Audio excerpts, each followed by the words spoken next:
Hi guys, welcome back to my YouTube channel. In today's video, I'll share all about my paper supplies, whatever I use for brush calligraphy, pointed pen calligraphy, watercolors, acrylics, art journaling, etc. So let's get started. I mostly use ivory sheets and cartridge sheets in A3 and A4 sizes for my daily practice and for making posts, for scribbling, etc. And I highly recommend them because they are very easily available and extremely affordable for beginners.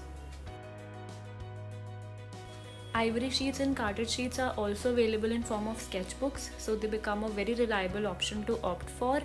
And for black sheets, I use this local brand called Class Time, usually for metallic brush pen calligraphy or metallic pointed pen calligraphy. Sometimes I use tracing sheets or vellum paper for pointed pen as well.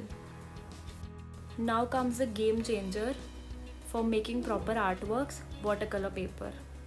It's available by many brands. I mostly use Brustro, Canson and Arto of different sizes, of different GSM. GSM is the standard for comparing the quality of paper. More GSM, better paper.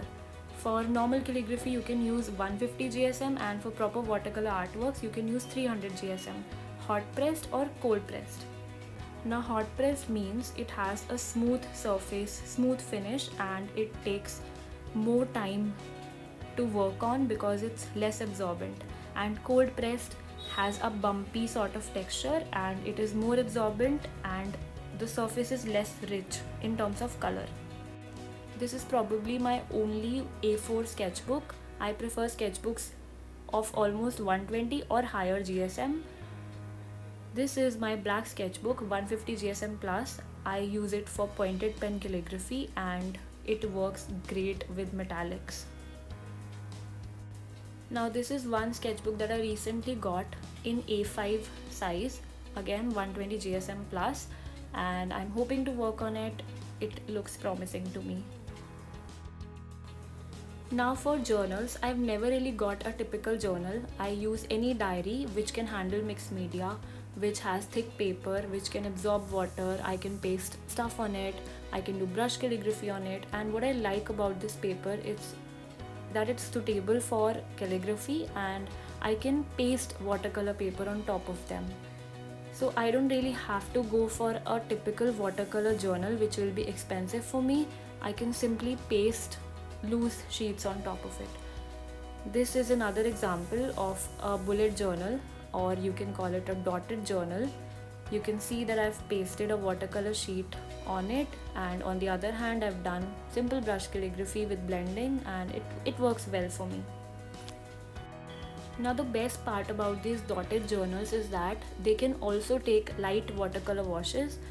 So it's not like you always have to paste watercolor paper on it. Light washes can be done and then you can do normal brush calligraphy, even pointed pen in some cases, that you have to figure out by making swatches of different type of tools on these pages. And the bonus point is that the covers look really beautiful. Then I use any diary with plain pages as journals as well.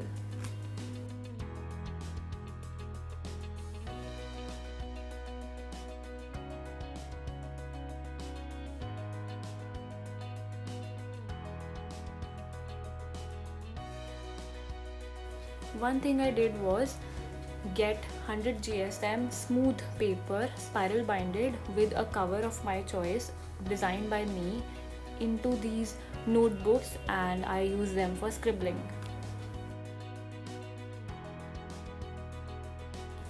Now some miscellaneous diaries and notebooks. These have colorful pages and will be used for brush calligraphy.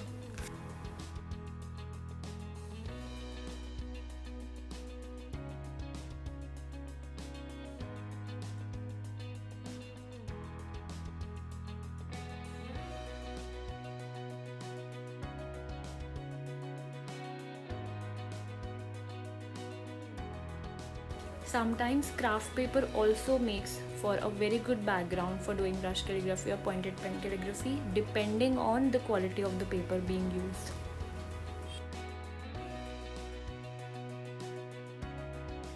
Now my most favorite paper, marker paper. I use it for brush and pointed pen calligraphy because it is semi-transparent. I have these guidelines made for copper plate and I put this semi-transparent sheet on top of it and then practice. It is a bit on the expensive side but totally worth it. And lastly, these journals, notebooks, diaries, whatever you want to call them, I use them for scribbling, for jotting down my ideas, and sometimes as on the go journals.